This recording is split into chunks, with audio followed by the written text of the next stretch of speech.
Bonjour à tous, bienvenue à cet atelier, ce webinaire consacré au numérique éducatif. Vous savez que dans le cadre de Transform BTP, nous organisons un certain nombre de webinaires qui sont destinés à être enregistrés, à être partagés ensuite au sein du réseau. Et bien évidemment, les gens qui sont connectés actuellement en ligne pourront poser un certain nombre de questions auxquelles nous répondrons. Donc le numérique éducatif, finalement, c'est quoi? C'est l'intégration du numérique dans les pratiques pédagogiques et éducatives. Cela répond à plusieurs enjeux. Premièrement, les jeunes et moins jeunes qui sont actuellement dans les CFA appartiennent soit à la génération Z, c'est-à-dire nés après 1995, soit aux millennials qui, comme leur nom l'indique, sont nés dans les années 2000. Donc, ils sont habitués à avoir un usage fréquent et très fort du numérique, ils sont habitués à se servir de leur smartphone, des ordinateurs, à passer très rapidement d'un sujet à un autre. Donc, tout bon pédagogue se doit de tenir compte de son public. À cela s'ajoute l'évolution du secteur du BTP, qui se digitalise également. Peut-on aujourd'hui organiser une table ronde, un séminaire, une conférence sur le BTP sans parler du BIM, par exemple, la maquette numérique? Donc voilà, que ce soit au niveau des techniques, que ce soit au niveau de l'appréhension d'un chantier, que ce soit au niveau des connexions entre les différents métiers, on s'aperçoit que le numérique est omniprésent. Le numérique éducatif doit permettre également de prendre en compte l'hétérogénéité des apprentis. Par le passé, dans le réseau, pour prendre en compte l'hétérogénéité des apprentis, on avait plusieurs solutions. Externaliser en quelque sorte les jeunes au CRAF avec un parcours individualisé, ou bien faire des groupes de besoins, ou bien faire de la différenciation pédagogique. Le numérique doit permettre une individualisation des parcours, de manière à ce que chaque jeune, face à son écran, pour l'enseignement général, ce sera avec des activités en ligne. Pour l'enseignement professionnel, ce sera peut-être davantage avec de la réalité augmentée ou de la réalité virtuelle. Bref, chaque jeune doit pouvoir avancer à son rythme, mais toujours, j'insiste là-dessus, avec en accompagnement un formateur qui fait preuve de médiation pédagogique. Quatrième point, toujours par rapport aux enjeux, l'évolution des référentiels de formation et de certification. Vous le savez, les référentiels de BP, de CAP, sont en phase de rénovation, certains l'ont déjà été, certains vont l'être, et systématiquement, le numérique est intégré dans ces référentiels comme l'horizon indépassable finalement de l'appréhension d'un chantier aujourd'hui. Il y a également un enjeu qui est peut-être moins pédagogique mais davantage sociétal, lutter contre les inégalités. On le sait, aujourd'hui il existe encore une fracture numérique. On a tendance à dire de manière abusive que tous les jeunes sont équipés d'un smartphone. Ce n'est pas vrai. Ce n'est pas vrai. Il existe encore des gens qui n'ont pas les moyens d'avoir un smartphone, il existe encore des gens qui ne savent pas se servir d'un smartphone.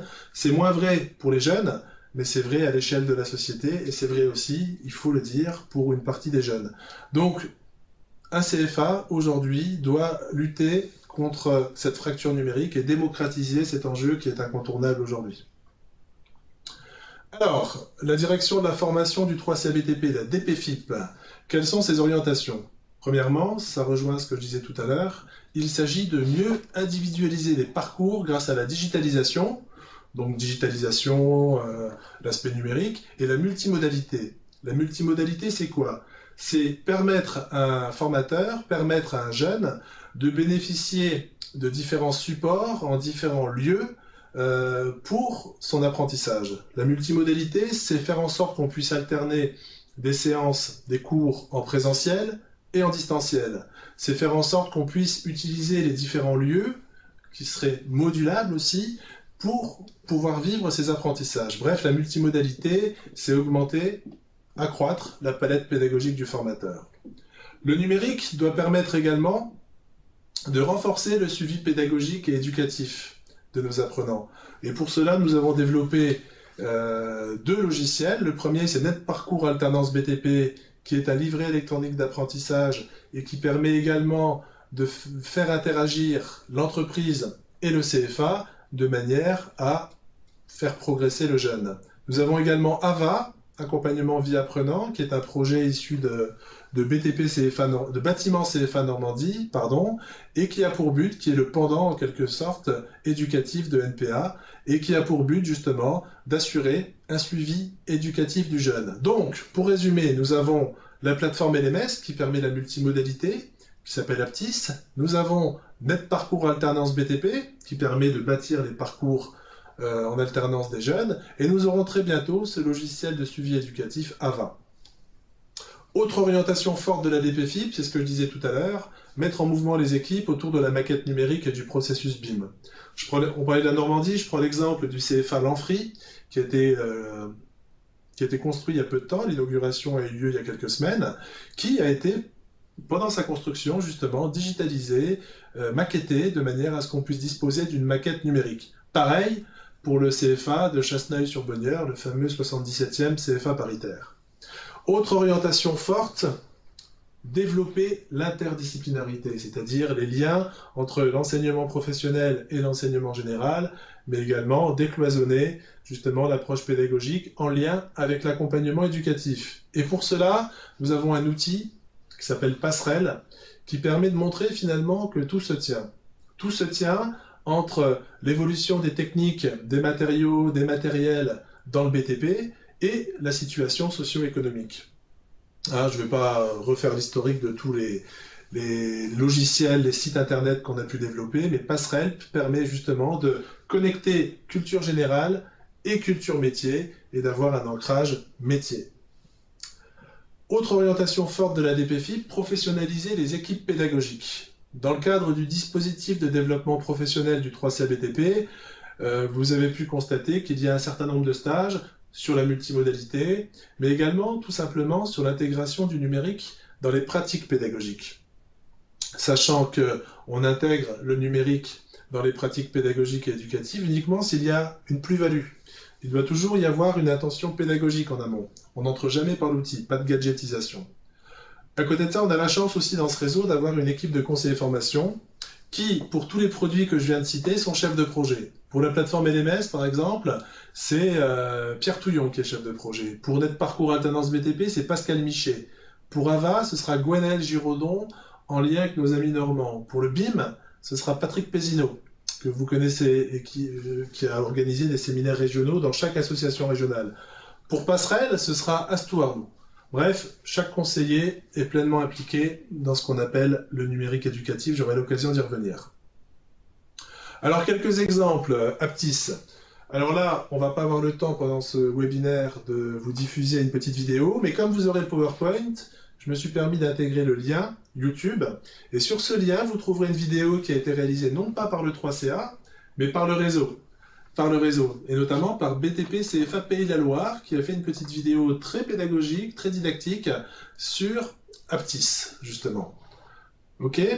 Il témoigne bien justement de la mise à disposition des ressources d'apprentissage, de la mise à disposition des moyens de communication, de l'organisation des unités de formation, mais également de la gestion des utilisateurs et tout ce qui sert à tracer le parcours pédagogique de l'apprenant. J'allais dire le jeune, mais comme on peut aller jusqu'à 30 ans aujourd'hui, c'est plus vraiment le terme. L'apprenant, on va dire. Et juste pour la FI.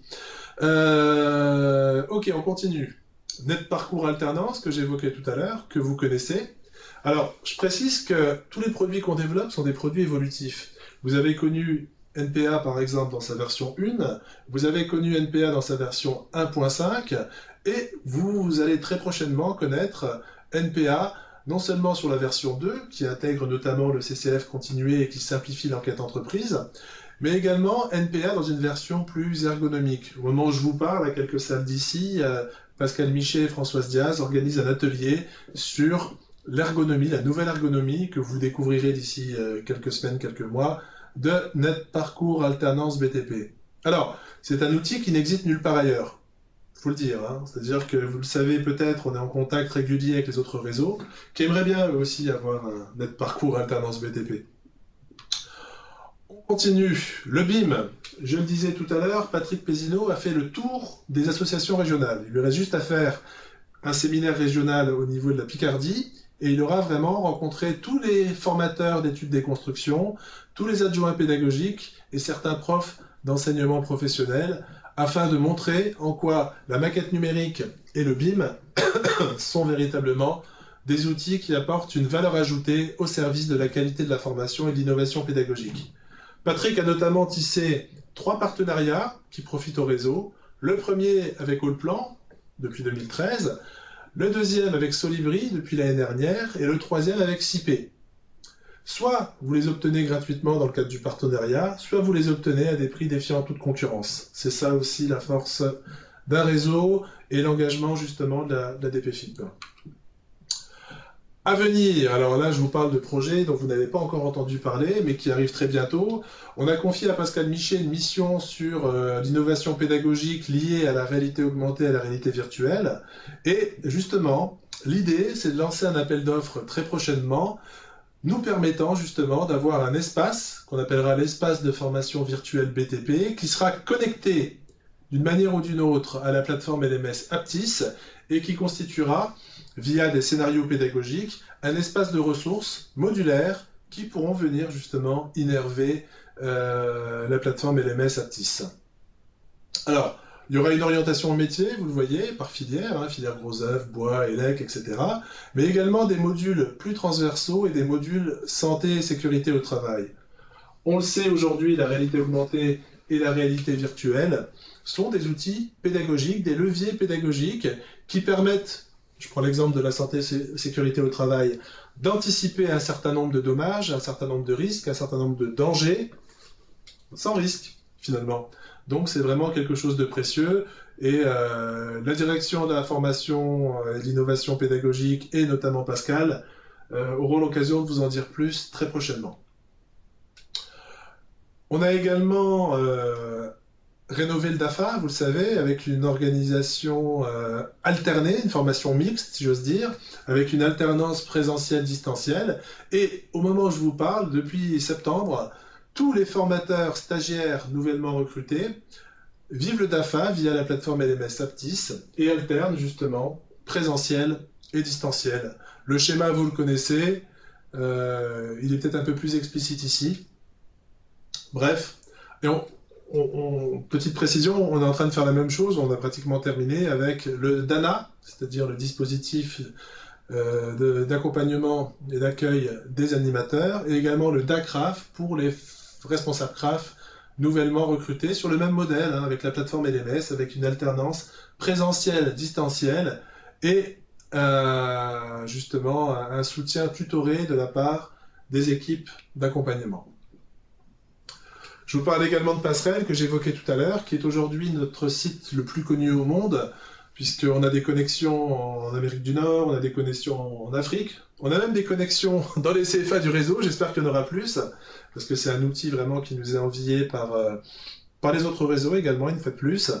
Et Passerelle, on va traduire certaines pages en anglais, on va remonter jusqu'à 2015, c'est-à-dire qu'on évoquera la transition énergétique dans Passerelle, on évoquera le BIM, on évoquera la réalité augmentée et la réalité virtuelle.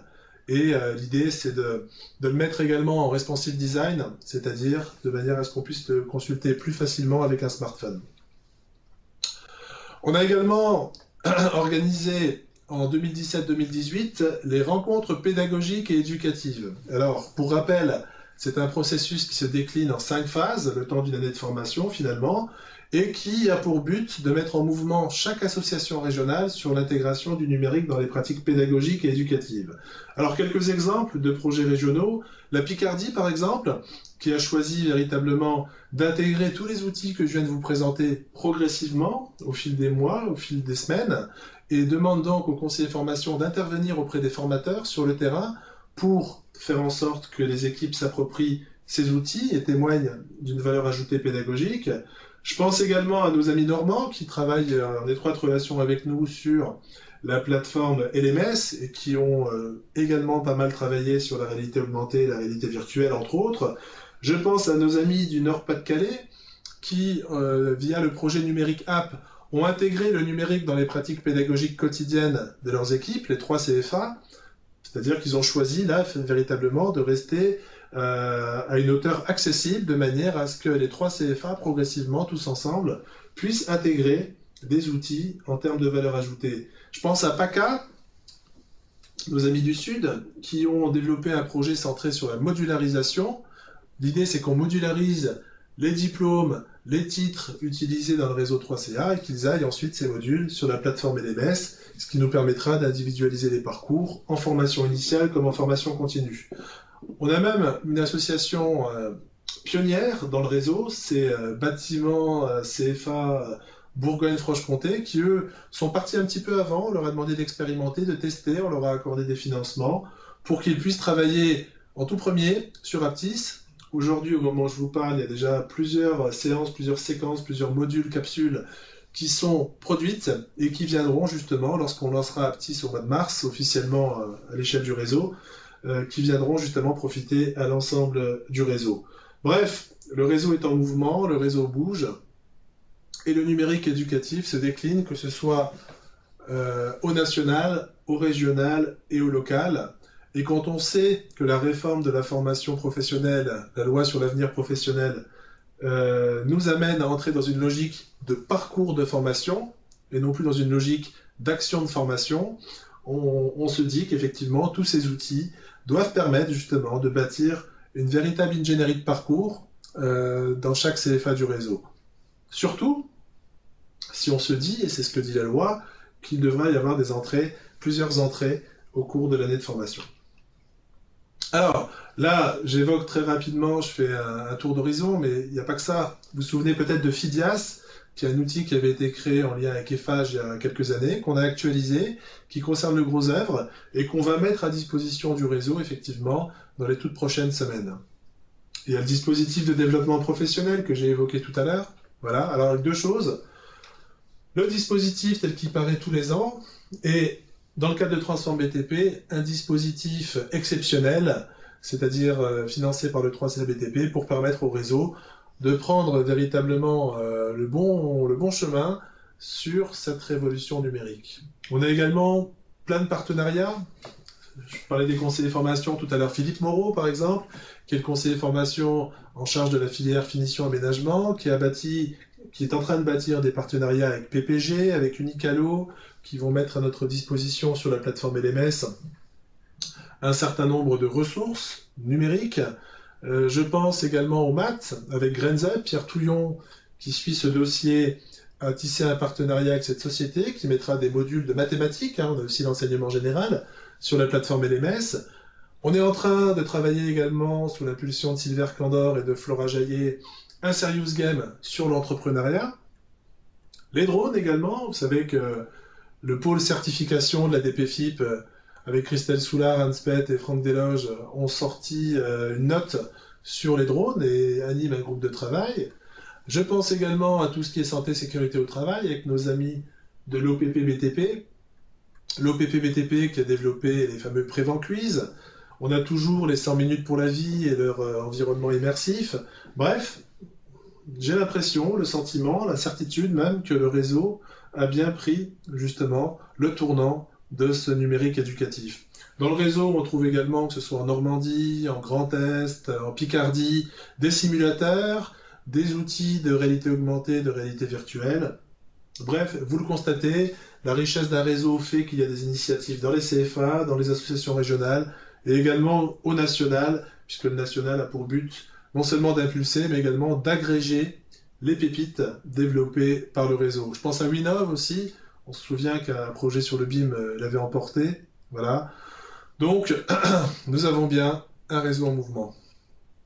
Alors, je crois qu'il y a un écueil dans lequel il ne faut pas tomber. On parle beaucoup d'industrialisation. Je crois que la pédagogie, ça ne s'industrialise pas, même si on peut avoir des modules, des capsules. La pédagogie, c'est avant tout la diversité. C'est ce que j'ai essayé de vous montrer dans le cadre des diapositives précédentes. La pédagogie, c'est la liberté, c'est la diversité.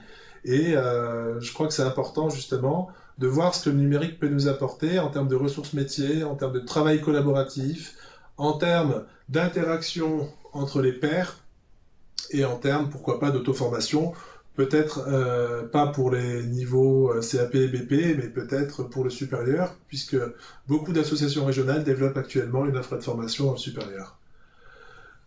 On parle des espaces également. Notre ambition, c'est de transformer les CRAF en Learning Labs. Et pour cela, dans le cadre des rencontres pédagogiques et éducatives sur le numérique, BTP CFA Centre a développé un projet, justement, qui s'appelle Transform CRAF, et qui vise à transformer les CRAF de BTP CFA Centre en Learning Labs selon un modèle modulaire, c'est-à-dire on parle de modularisation des contenus, mais on peut parler aussi de modularisation des espaces, de manière justement à ce que dans un même espace, il puisse y avoir des lieux pour créer, des lieux pour enquêter, des lieux pour présenter, des lieux pour interagir, des lieux pour développer, des lieux pour échanger. Donc on accompagne cette expérimentation au niveau de BTP CFA Centre et ensuite on la déploiera à l'échelle du réseau. Donc les mots-clés sont modularisation des contenus, modularisation des espaces et multimodalité. Alors la multimodalité justement, on a tendance à croire que c'est juste l'alternance présentielle-distancielle. C'est faux. Multimodalité, ça veut dire plusieurs moyens de faire. Des situations d'apprentissage variées, des outils différents et variés, des supports et des activités pédagogiques diversifiées, et enfin des lieux qui s'adaptent justement à l'apprenant, voire à l'entreprise parfois. Donc on est bien dans une démarche d'ingénierie apprenante. Alors les fondamentaux. Aujourd'hui, à un moment où le numérique est incontournable et va encore plus le devenir, il s'agit d'aborder le projet numérique comme un système où interagissent la pédagogie, la technologie et l'humain, avec des auteurs, rien ne remplace les concepteurs, qui sont les formateurs, avec des contenus, avec des technologies et des outils, de l'ingénierie pédagogique. L'ingénierie pédagogique, pour rappel, c'est 3 phases: préparer des séquences pédagogiques, les animer, les évaluer, le tout dans une stratégie de formation alternée. Le rôle du formateur varie quelque peu. D'ailleurs, je ne sais pas si vous avez eu ce magazine entre les mains, l'apprentissage dans le BTP, une expertise en action. On a eu l'occasion d'exprimer un certain nombre de points de vue dans ce magazine. Le rôle du formateur est incontournable, même s'il devient davantage accompagnateur, médiateur, avec les évolutions qu'on évoquait tout à l'heure. Des contraintes légales également, on ne fait pas ce qu'on veut avec le numérique, hein, surtout dans une relation alternée, une dimension d'accompagnement, et bien évidemment les apprenants. L'idée, comme dans d'autres secteurs d'activité, dans l'enseignement, dans la formation, c'est bel et bien de s'adapter le plus possible aux apprenants, tout en restant sur les fondamentaux. Créativité, innovation et fondamentaux pédagogiques. Alors, justement, comment mesure-t-on la valeur ajoutée de l'intégration du numérique dans les pratiques? Vous connaissez peut-être le modèle SAMR pour substitution, augmentation, modification, redéfinition, qui montre finalement qu'il y a 4 degrés que l'on peut franchir ou pas, selon l'intention pédagogique, dans le cadre du numérique. La substitution. Dans ce cadre, le numérique est utilisé pour effectuer la même tâche qu'avant. Exemple, vous faites un QCM papier, vous le faites avec un logiciel, voilà, c'est la même chose, c'est juste le support qui change. A. Augmentation. Le numérique apporte une amélioration fonctionnelle. Vous prenez ce même QCM, mais simplement le logiciel, si on prend l'exemple de Sphinx Déclic par exemple, je ne vais pas faire de pub, mais c'est celui qu'on utilise au 3CA et dans le réseau, non seulement vous pouvez faire des QCM avec ce logiciel, mais en plus il vous les traite en temps réel, avec les mots-clés qui émergent, des graphiques, des statistiques, etc. Il y a également la modification. Donc dans la modification, le numérique transforme la classe, les séquences pédagogiques sont repensées, etc. Eh bien, on peut dire que la plateforme LMS Aptis peut modifier effectivement un certain nombre de choses, dans la manière dont un formateur va animer sa séance, dans la manière où il va interagir avec son groupe. Vous pouvez imaginer aussi du social learning via les réseaux sociaux. Ça se fait beaucoup aujourd'hui, la classe inversée. Bref, il y a une modification, mais il n'y a pas encore une redéfinition. S'il y a redéfinition, le numérique permet une nouvelle approche impossible avant. Alors là, on peut imaginer que le numérique peut avoir un impact sur les compétences des individus, d'où la professionnalisation qu'on évoquait tout à l'heure, sur les activités pédagogiques, mais peut-être également sur l'organisation, l'avenir le dira. Voilà donc le modèle SAMR. On continue. Alors, quelles sont les plus-values du numérique éducatif? C'est Marie qui fait la modératrice, hein. Merci Marie. Alors, je vais déjà énoncer un certain nombre de points, je vais donc passer rapidement sur ce point. Renforcer la diversité et la variété pédagogique. Ça veut dire que globalement, jamais il ne faut laisser un apprenant seul devant un écran d'ordinateur, seul avec un simulateur, etc. La diversité, c'est également la diversité des temps pédagogiques. Donc, ce qui fonctionne, on le sait, c'est une alternance entre individualisation, mais une individualisation accompagnée, travaux en petits groupes, travaux en grands groupes, et faire varier ces différentes modalités. Plus-value également, mieux positionner les apprentis pour mieux cerner les besoins et proposer une individualisation de la formation. Et je vous l'annonce, en lien avec un groupe réseau, on travaille actuellement sur un positionnement national, voire sur un générateur de positionnement. Hein. Donc la logique, c'est avoir une plateforme LMS qui nous permet d'agréger un certain nombre de modules, modularisation, et pour cela, pour identifier les parcours, il nous faudra un ou des positionnements. Donc on mène les 3 champs de front. Favoriser la communication au sein du groupe grâce au travail collaboratif. Utiliser des environnements virtuels, j'ai déjà dit. Permettre également la logique du chacun son rythme. Il y a 2 types de différenciation pédagogique. Il y a la différenciation simultanée. Vous êtes dans un espace classe avec 12 apprenants, par exemple. Vous faites 3 groupes avec chacun des objectifs différents ou des supports différents. Mais il y a aussi la différenciation successive où chacun peut avancer à son rythme. C'est le principe, par exemple, d'un certain nombre d'outils pour l'enseignement des langues. Et enfin, développer l'autonomie des apprenants dans leurs apprentissages, justement. Par rapport au numérique, il y a aussi le développement de ce qu'on peut appeler des attitudes sociales et professionnelles, c'est-à-dire le travail en équipe, le développement de l'autonomie, les compétences socio-professionnelles, etc., etc. Le numérique doit permettre cela, mais encore une fois, toujours de l'humain et de la médiation pédagogique et éducative. Autre plus-value, le formateur était déjà personne ressource, mais là, sa posture peut varier, j'y reviendrai tout à l'heure. Également, la valorisation des travaux et des productions des apprentis. Avec le raccord, ça peut être diffusé sur un réseau social. Ok. La qualité et la fréquence des échanges avec l'entreprise, et la cohérence et la complémentarité des 2 lieux de formation. C'est l'ambition première de notre parcours alternance BTP, et cette ambition, avec la version 2 et la nouvelle ergonomie qui arrive très prochainement, justement, sera encore renforcée. Et puis également, si vous êtes sur un écran, si vous êtes sur des supports numériques, digitaux, bah, c'est autant de papier qu'on ne consomme pas. Est-ce qu'il y a d'autres questions pour l'instant? C'est bon, merci. Alors, tout ça, ça nous amène à questionner justement ce qu'on appelle la professionnalité du formateur. La professionnalité, c'est quoi? C'est l'ensemble des compétences qui font qu'un individu peut remplir la mission qui est la sienne. Alors, pourquoi émergente? Pour la simple et bonne raison qu'on peut se dire que le numérique, justement, va moduler en quelque sorte la professionnalité du formateur. On parle de traits de personnalité, on peut parler de traits de professionnalité. Voyons en quoi le numérique peut agir sur ce qui représente dans le réseau le cœur de métier, le cœur du réacteur. Alors, des éléments de contexte qui font évoluer cette professionnalité, la révolution numérique, mais également la réforme, mais également la digitalisation du BTP, mais également les millennials. Bref, tout ça, ça nous interroge, mais pas que le formateur dans le réseau, ça interroge le 3CA, ça interroge l'association régionale, ça interroge également les CFA et ça interroge aussi les ministères. Donc, en termes de position et en termes de posture, on se doit véritablement de mener une réflexion. Donc cette réflexion, on va vous en faire part rapidement, le langage n'est pas définitif, c'est quelque chose qui doit se co-construire en ce moment sur le terrain, et très prochainement. Cette approche globale concerne non pas le G, non pas le P, mais l'ensemble de la communauté éducative. Alors, quels sont les traits de professionnalité du formateur aujourd'hui?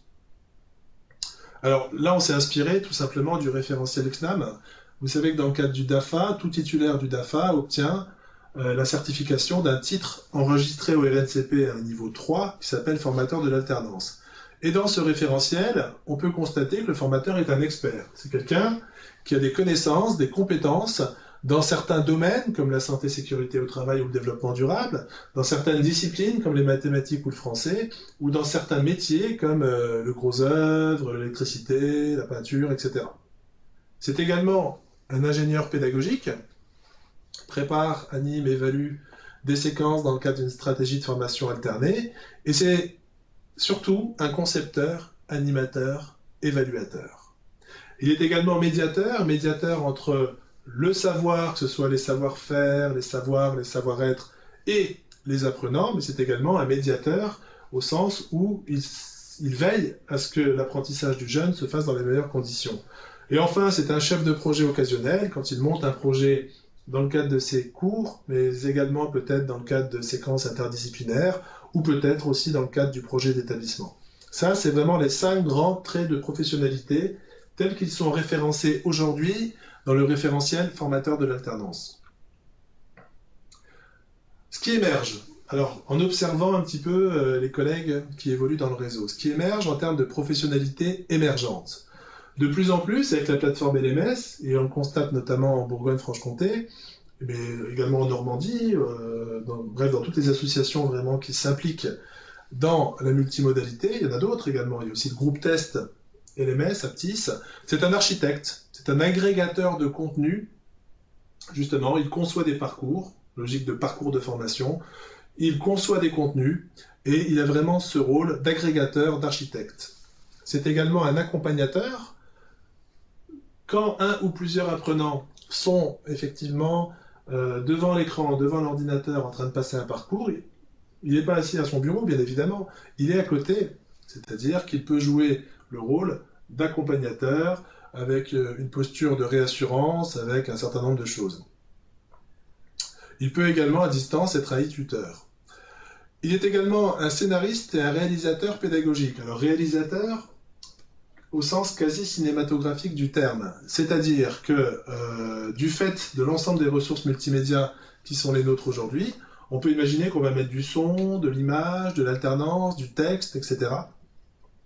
Et donc, c'est pour ça d'ailleurs qu'on a choisi, en lien avec le réseau, la plateforme 360 Learning. Elle est assez simple d'accès. Je continue, je réponds. Il est également facilitateur, c'est-à-dire qu'effectivement, le gros du travail se situe dans la phase de préparation. Donc il prépare un certain nombre d'éléments, il prépare un certain nombre d'ordonnancements, et ensuite il s'arrange pour que ça fonctionne au mieux. Je crois que le bon pédagogue, c'est celui qui donne l'impression de la simplicité, diversité et simplicité. C'est également un chercheur au sens où il ne faut pas avoir peur d'expérimenter. L'époque où on restait dans une démarche pédagogique stéréotypée est révolue. Ce n'est jamais ce qu'apprenait le 3CA BTP, mais il pouvait y avoir certains malentendus par rapport à ça. Il ne faut pas hésiter à chercher, à expérimenter, à associer les jeunes à cette expérimentation. Toujours dans l'intérêt de la qualité de la formation, bien sûr. Et ensuite, avec le développement de la formation continue, vous savez que pour les adultes, on parle davantage d'andragogie que de pédagogie. Là, j'emploie volontairement ce terme. On ne parlera pas d'andragogie quand le 3CA parlera de ces questions-là. On parlera de pédagogie. Mais tout ça pour vous dire que si vous avez un jeune de 17 ans et un adulte de 28, 29, 30, 35 ans, sur des mêmes éléments de contenu, la relation d'apprenance entre les deux, entre le formateur et eux, ne sera pas du tout la même. Donc, il est important véritablement de tenir compte du fait qu'un jeune n'est pas une page blanche, mais il a tout à apprendre, alors qu'un adulte a déjà un vécu et qu'on se doit de récupérer encore plus ce vécu qu'avec les plus jeunes. Alors, il fait un peu peur ce schéma quand on le voit pour la première fois, mais il a le mérite de synthétiser un certain nombre de choses. Vous retrouvez le triangle de l'alternance, apprenant, entreprise, CFA.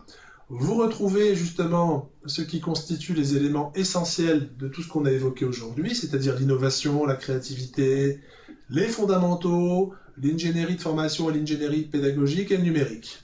Tout ça, ça s'intègre nécessairement dans le triangle de l'alternance. Vous retrouvez tout en haut les traits de professionnalité du formateur, qui est accompagnateur-médiateur, scénariste-réalisateur, pédagogue-andragogue, animateur et évaluateur, puisqu'il faut quand même vérifier que les compétences s'acquièrent au fur et à mesure. Et ce pédagogue co-construit dans le cadre du triangle de l'alternance.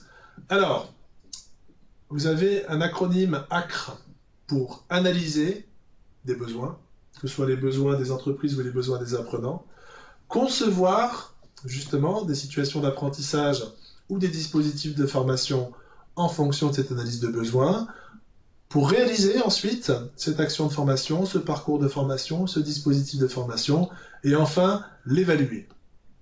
Ce qui va donner lieu à 4 grandes postures. Alors c'est pas... Là on s'inspire des travaux de Dominique Bucheton et de Yves Soulet, qui ont justement identifié ces fameuses postures. Ça fait des années que tout le monde parle des postures. Alors en cherchant un peu dans la littérature des sciences de l'éducation, on trouve notamment ça. Il n'y a pas grand-chose, hein. La posture, donc, posture d'accompagnement, posture de magicien, entre guillemets, parce que le formateur, c'est toujours celui qui va sortir de son chapeau un certain nombre de nouveautés, un certain nombre de créativité, d'innovation, de ressources auxquelles on n'avait pas pensé, la fameuse surprise pédagogique. Une posture de lâcher prise aussi. Si une situation est conçue pour faire si une situation d'apprentissage est conçue pour faire interagir les apprenants, le formateur doit toujours être présent, toujours être dans la facilitation, l'accompagnement, mais lâcher prise.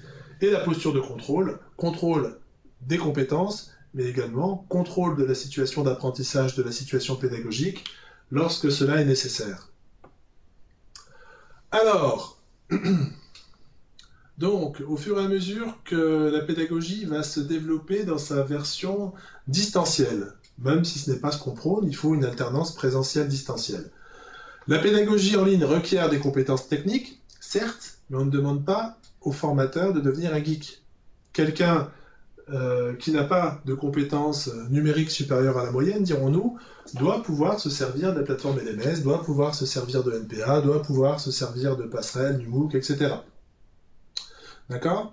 Donc il s'agit, une fois de plus, de mieux positionner l'apprenant, de digitaliser une partie des contenus, d'utiliser les environnements virtuels lorsque cela fait sens et lorsque cela est nécessaire, afin de développer l'autonomie des apprentissages au CFA et surtout en entreprise dans une optique collaborative.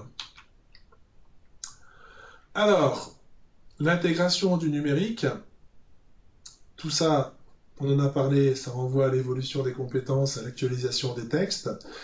Ça prépare également les apprenants au nouveau mode de recrutement.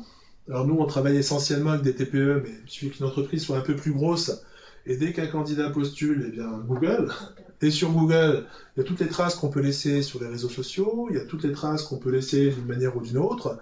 Donc, pour postuler aujourd'hui dans une entreprise, il est important effectivement de maîtriser tout ça. Mais encore une fois, que ce soit l'enseignement assisté par ordinateur, que ce soit le e-learning, que ce soit le digital learning. Alors, la différence entre le e-learning et le digital learning, c'est que le e-learning, c'est simplement à distance, alors que le digital learning englobe les serious games, la réalité virtuelle, bref, c'est l'ensemble des modalités. Seuls ces éléments-là ne fonctionnent pas. Je le disais tout à l'heure, rien ne remplace l'humain, et rien ne remplace l'alternance entre l'individualisation, le travail en petits groupes et le travail en grand groupe. Ce que je dis est valable aussi pour tout ce qui est apprentissage immersif. Alors, il y a l'action des conseillers formation, il y a les stages que la DPFIP a élaborés en lien avec la DRH du 3CA sur le dispositif de développement professionnel, mais il y a également des guides qu'on a édités pour vous et que vous trouvez sur Atome, dans le centre de ressources. Repères pour l'intégration du numérique dans les pratiques de formation, c'est un document qu'on a fait il y a 1 an et demi. On est en train de l'actualiser, mais dans sa version actuelle, il apporte déjà un certain nombre d'éléments. On a un document auquel on a participé, qui a été édité par le FOD, Forum français de la formation ouverte et à distance, qui s'appelle « Pour une digitalisation réussie des CFA ». Il y a l'action des conseillers formation que j'évoquais tout à l'heure. Et bien évidemment, pour tendre vers cette professionnalité émergente, il faut effectivement, via tout ce qu'on a évoqué tout à l'heure, permettre une montée, peut-être pas une montée en compétences, mais une adaptation des individus, des activités et des organisations par rapport à tout ça. Mais néanmoins, on peut digitaliser tout ce qu'on veut, numériser tout ce qu'on veut. Il ne faut jamais oublier le cœur du cœur de métier, c'est-à-dire la contextualisation professionnelle ou sociale, l'ancrage dans une situation d'apprentissage et surtout les pédagogies actives. Hein. On retient 5% de ce qu'on entend dans une conférence ou un enseignement magistral, 10% de ce qu'on lit, 20% en multimédia, 30% en démonstration, 50% en discussion, 75% dans un exercice pratique et 90% lorsqu'on s'approprie et qu'on fait vivre justement ces éléments de contenu. Pédagogie active. Et dans un contexte d'alternance, je crois que la devise qui avait été celle de Jean Clénet, qui est un universitaire qui a beaucoup écrit sur la pédagogie de l'alternance, est plus que jamais d'actualité. comprendre pour faire ou faire pour comprendre. Le formateur est avant tout un praticien réflexif qui doit prendre le pari, justement, de la créativité pédagogique, tout en s'appuyant sur les fondamentaux. Voilà, je tenais à vous remercier pour votre attention. Alors, on va de plus en plus utiliser cette forme de, comment dirais-je, d'interaction avec le réseau, hein, sous la forme d'une petite intervention, que ce soit moi, les conseillers formation, Jacques Olivier, les autres directions, les autres services du 3CABTP, de manière à ce qu'il y ait effectivement un certain nombre de ressources qui vous permettront justement d'alimenter votre réflexion. Un grand merci, à bientôt.